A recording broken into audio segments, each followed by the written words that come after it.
Vamos a dar la bienvenida de inmediato a nuestro invitado del día de hoy. Se trata de Ender Oviedo, quien es vicepresidente del Colegio de Sociólogos y Antropólogos del Estado Zulia y está con nosotros en los estudios esta mañana. Bienvenido, buenos días. Buenos días, gracias por la invitación. De verdad, un gusto estar aquí con ustedes otra vez. Tenía tiempo que no venía a Radio Fe y Alegría, pero me complace estar aquí otra vez. Y casualmente, como te comentaba ahorita en off, el 11 de febrero es el Día del Sociólogo y Antropólogo. Salió como dicen maracuchamente, como anillo al Como dedo, anillo al dedo. la conversación. Así es. Bueno, casi siempre hablamos de estos temas o buscamos, los periodistas buscamos hablarlo con analistas políticos, con politólogos, pero bueno, las ciencias sociales son muy amplias Eso es y correcto. hay muchas perspectivas y hay muchas aristas que mirar, Y muchas que opiniones. muchas opiniones que considerar.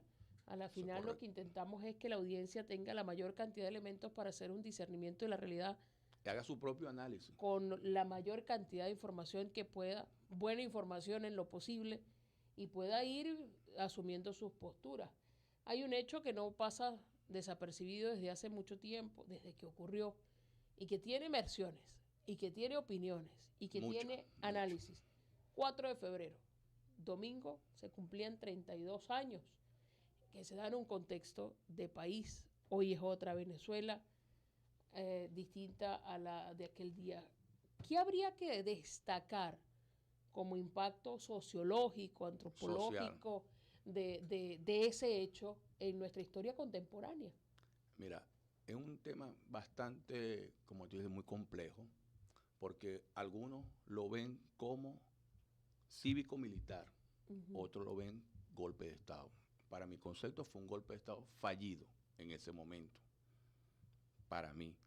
Otros lo ven de un alzamiento cívico-militar en pro de lo que estaba aconteciendo, las políticas económicas, del paquete económico de Carlos Andrés Pérez en ese momento. Pero yo vuelvo y repito, para mí fue un golpe de Estado. De allí conllevado a muchos cambios sociales, que han transcurrido a pasar del tiempo en esta sociedad venezolana. Y que además no son cambios radicales, sino que han sido procesos. Procesos, ¿no? Y en ellos llamaron un proyecto político que no sabemos si fue revolución, no sabemos si fue como tal un proyecto político del presidente Chávez. No sabemos porque todo fue una confusión o fue para ellos un alzamiento militar. De hecho, fíjate que después de ese alzamiento militar pasa a hay gobernaciones en la cual el único que triunfó en el Estado Zulia fue Arias Cárdenas en ese momento. Por cierto, un buen gobierno para mi concepto, ¿no? Y Y mucho anterior a la presidencia de Chávez. y anterior a la presidencia de Chávez. Otro, por decirte algo, y por ahí también está asomado como precandidato, ¿no? En el momento de aquel 4F, algunos políticos venezolanos, la talla de Eduardo Fernández, salió al Congreso a defender la democracia y le costó su candidatura presidencial en ese momento. Son muchos los análisis. Es decir, el contexto, después de eso, el contexto social de Venezuela fue paulatinamente, aunque mucha gente no lo ve así, fue decayendo, decayendo, decayendo por las malas políticas después económicas que fueron sucediendo. Poco a poco se fue un deslave de la economía venezolana, fue en alta y baja, los problemas sociales continuaban en ese momento, ahora continúan más. Es decir, los que fueron bandera para esa Para esa situación. situación, ellos para mí continúan los mismos problemas de aquel momento. Eh, Problemas de servicios públicos, siguen todavía personas en las calles pidiendo, que fue una bandera del presidente Hugo Rafael Chávez, que no quería ver niños en la calle. Continúan. ¿Dónde está eso? Por colocar un ejemplo, ¿no? Y eso ha pasado.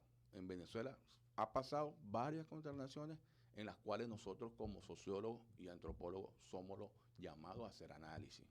Conversábamos el día jueves, por cierto, en una reunión del colegio, hablábamos de que todavía no hay cifras, por darte un ejemplo, no hay cifras concretas de la cantidad de personas que han salido del estado Zulia, específicamente de Maracaibo, según ALNUR y otras organizaciones no gubernamentales, tienen cifras de que uno de los estados y uno de los municipios que más ha salido es Maracaibo y el estado Zulia.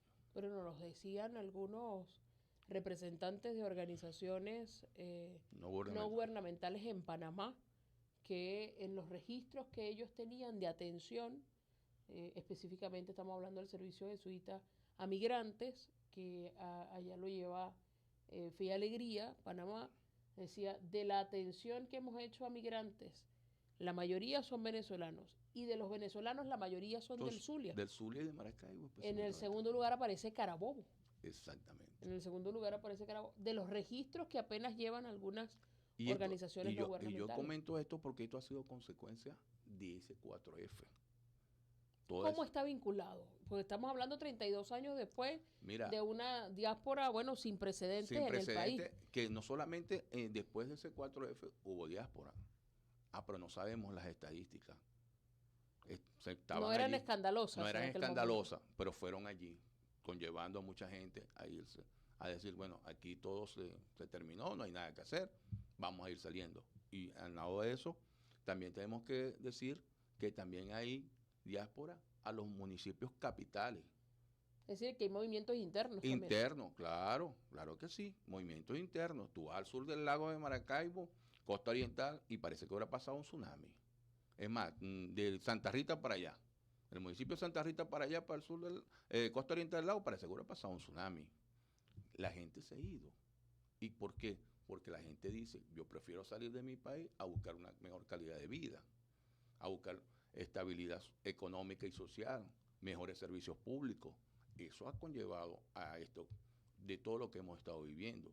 Y es importante de que esto lo señalemos porque lo dije el día jueves, que nosotros como colegio profesional de sociólogos y antropólogos nos ponemos a la orden de los diferentes entes gubernamentales a hacer ese estudio, porque no puede ser que cada día se van más y más y más, y estamos quedando en un país de tercera edad, porque la juventud se ha ido, porque han dejado los niños con terceras y segundas personas.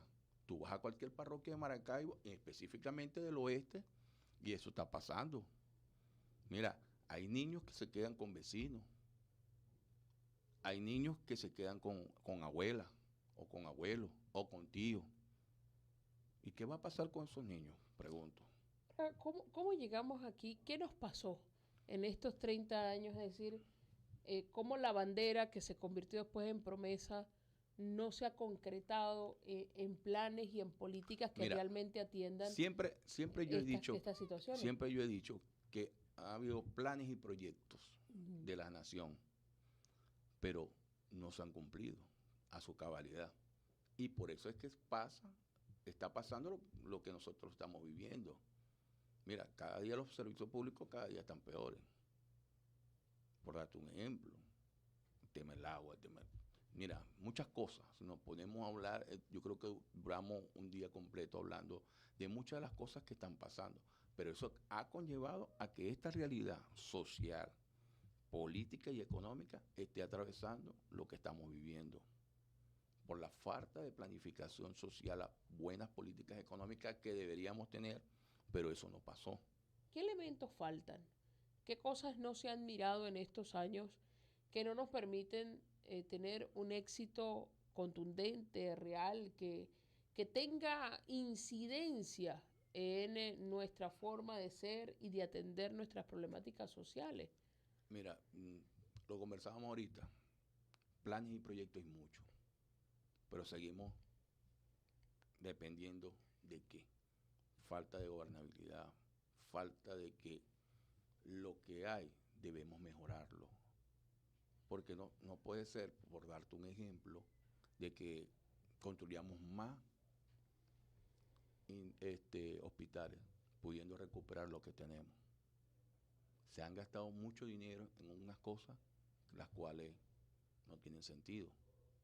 Buenos planes económicos, que no solamente dependamos del petróleo.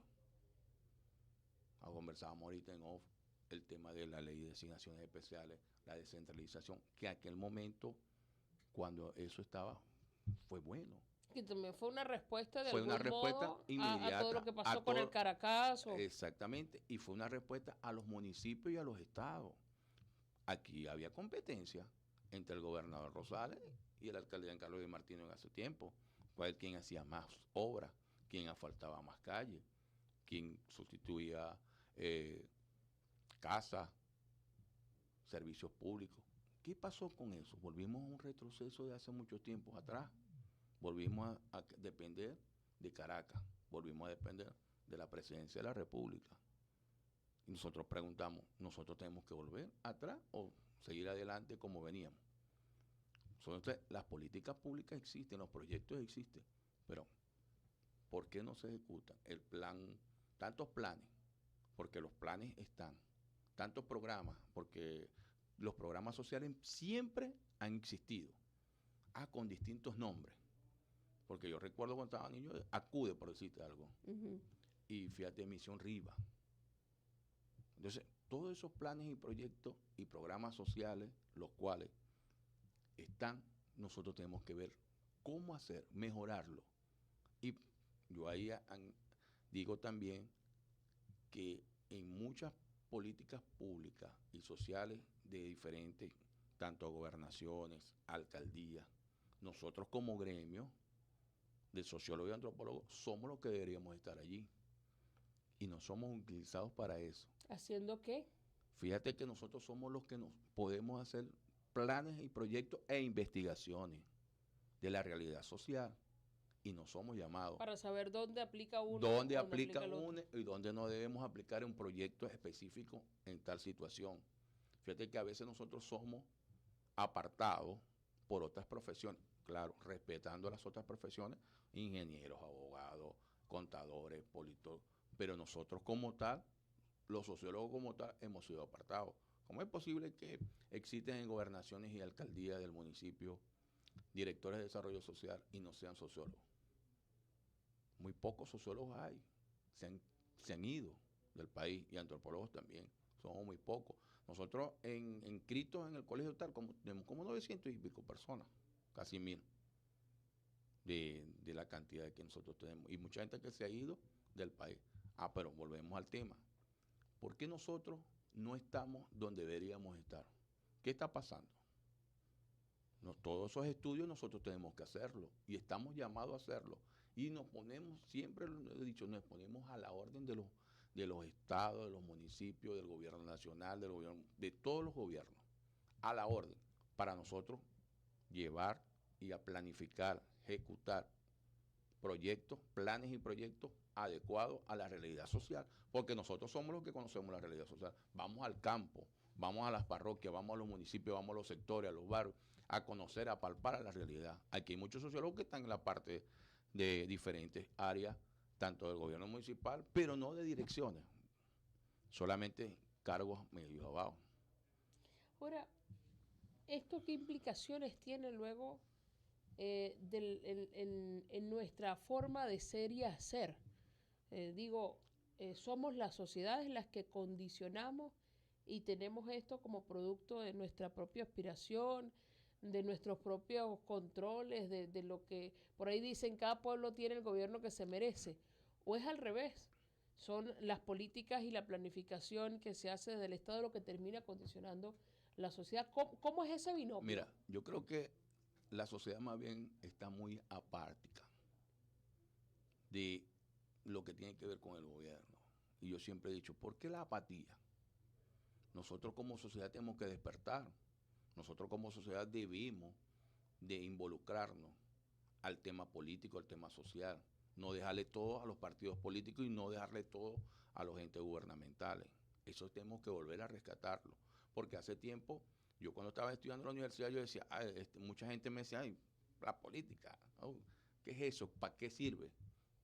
Pero nosotros tenemos que hacer un llamado a la sociedad civil, que tiene que involucrarse, que tiene que participar, para que ellos también tomen sus decisiones propias, para que ellos sean partícipes de todas las políticas públicas de los gobiernos, que podamos resolver muchas cosas. Porque si no tenemos esa ayuda entre la sociedad civil, los entes gubernamentales, entes privados, cómo solucionamos muchos problemas que hoy en día tenemos a nivel de la sociedad venezolana. Es decir, aquí no vale quedarse sentado a ver qué pasa. No vale quedarse sentado. Aquí tenemos que hacer un llamado a la sociedad civil a que participe, a los estudiantes, a los empresarios, que se involucren todos. No, este país es rico, lo podemos salvar entre todos. Entre todos podemos salvar este país, pero tenemos que unirnos.